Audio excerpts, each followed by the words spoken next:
নমস্কার বন্ধুরা, আমি আবার নতুন রেসিপি নিয়ে চলে এসেছি। রাধুর রান্নাঘরে আজকে নতুন রেসিপি হলো শিম বাটা। এই যে আমি শিম নিয়ে নিয়েছি এক বাটি, এখানে 500 গ্রাম শিম আছে, এখানে রসুন আর কাঁচা লঙ্কা, কালো জিরে এগুলো, আর লবণ, হলুদ, মিষ্টি আর তেল এই লাগবে। শিমটাকে একটু ভাপিয়ে নিতে হবে। শিমটাকে ভাপিয়ে তারপরে এগুলো শিম, রসুন, কাঁচা লঙ্কা আর কালো জিরে একসঙ্গে বেটে নেব। আমি শিমটাকে ভাপিয়ে নিয়ে আসছি। এই যে শিমগুলো ভাপ দেওয়া হয়ে গেছে। এবারে শিমগুলো এর মধ্যে এই যে মিক্সারে ঢুকিয়ে দিচ্ছি।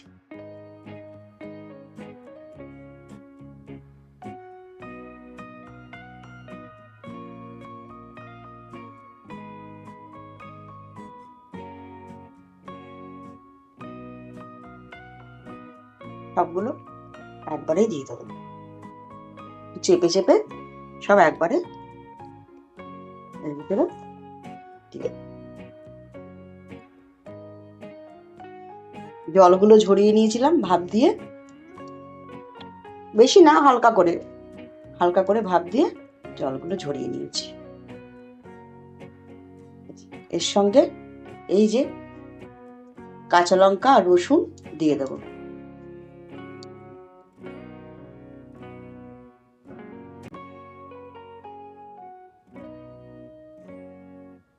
আর এই যে অল্প করে কালো জিরেও দিয়ে দেবো। ব্যাস,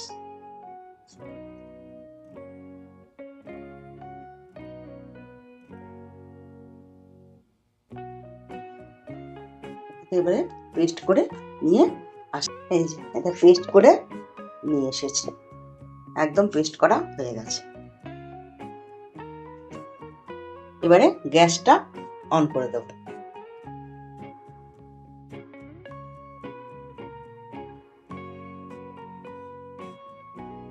কড়াইটা বসিয়ে দেব। আমি সর্ষের তেল দিয়ে করব। এসব বাটা সর্ষের তেল দিয়ে খেতেই ভালো লাগে। তেলটা গরম হয়ে গেছে, তেলের মধ্যে অল্প পরিমাণে কালো জিরে ফোড়ন দেব।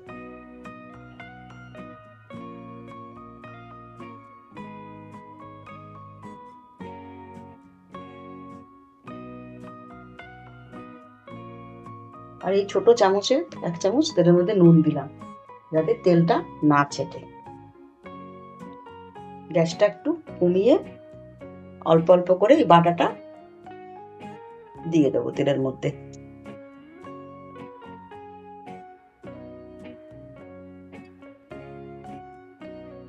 এই সবটা দিয়ে দিলাম। এবারে আর একটু নুন, যতটা প্রয়োজন পরিমাণ মতো নুনটা দিয়ে দিলাম, আর একটু হলুদ দিয়ে দিলাম।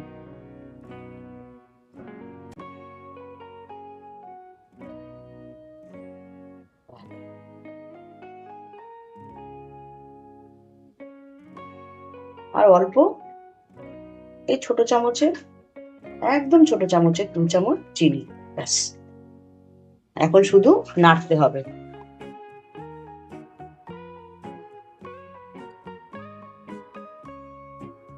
এখন শুধু কাজ শুধু নাড়া।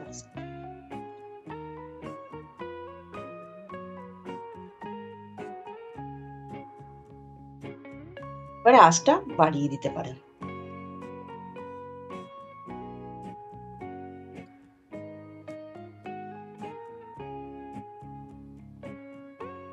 আপনারা কে কে এরকম শিম বাটা করেন আমাকে কমেন্ট করে জানাবেন।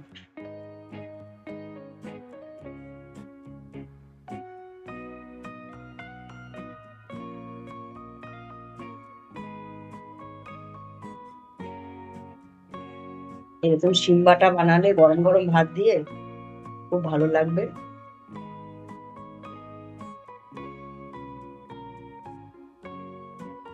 মুখে একদম রুচি এসে যাবে। এটা এবারে ভালো করে হবে আর নাড়া দিতে হবে। এই দেখুন শিম বাটাটা আস্তে আস্তে হয়ে আসছে একদম।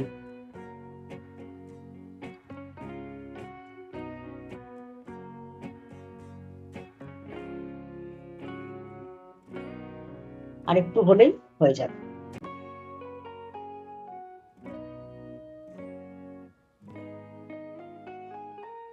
এটা শুধু নাড়া দিতে হবে। এই দেখুন ডিম বাটাটা একদম হয়ে গেছে। এখন দুটো কাঁচা লঙ্কা দিয়ে নামিয়ে দেবো।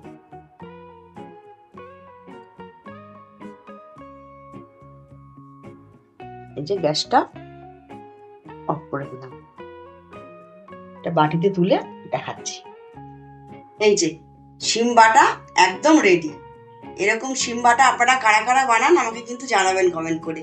আপনাদের যদি ভালো লাগে তাহলে এরকম করবেন, বাড়িতে বানিয়ে খাবেন, গরম ভাতের সঙ্গে খুব ভালো লাগবে। আর যদি আমার রান্না দেখে আপনাদের ভালো লাগে তাহলে একটু শেয়ার করে দেবেন, লাইক করবেন, সাবস্ক্রাইব করবেন। ধন্যবাদ, নমস্কার।